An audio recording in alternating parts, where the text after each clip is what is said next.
All right, now I want to go through some basic variations on the two-hand HardStyle Kettlebell Swing. So first thing I should say is the two-hand swing is one that you should always be practicing and including in your programming. And it's one that you want to learn and master first before you move on to the variations. If you move on too quickly, you end up thinking about what you're doing with one hand or alternating hands more than the actual movement pattern itself. So, that being said, once you master the two-hand swing, first variation is the one-hand swing. So all the movement mechanics are the same.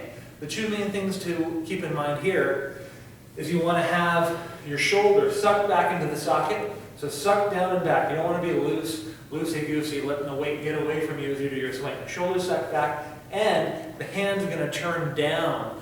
Down slightly this way as it comes down, like you're pouring a pitcher of water, just a little bit, and then up to even, just parallel with the ground at the top. This is going to help you when we get to doing cleans, when we get to doing snatches later on down the road. It helps a much smoother transition. Plus, it's easier on the shoulder. So this is your one-hand swing. You can see the movement pattern is the same. Shoulders staying packed, and it's turning down a little bit at the bottom. Best way to switch is just up at the top, like you just did right there. While the weight's floating at the top, you just switch to the other hand. That brings us to the next variation, which is the hand-to-hand swing.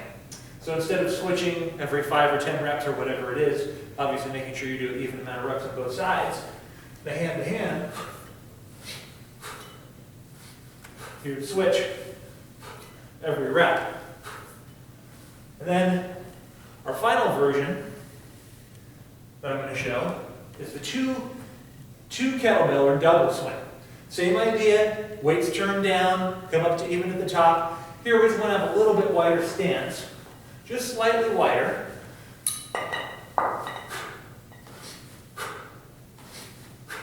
That's a great advanced variation.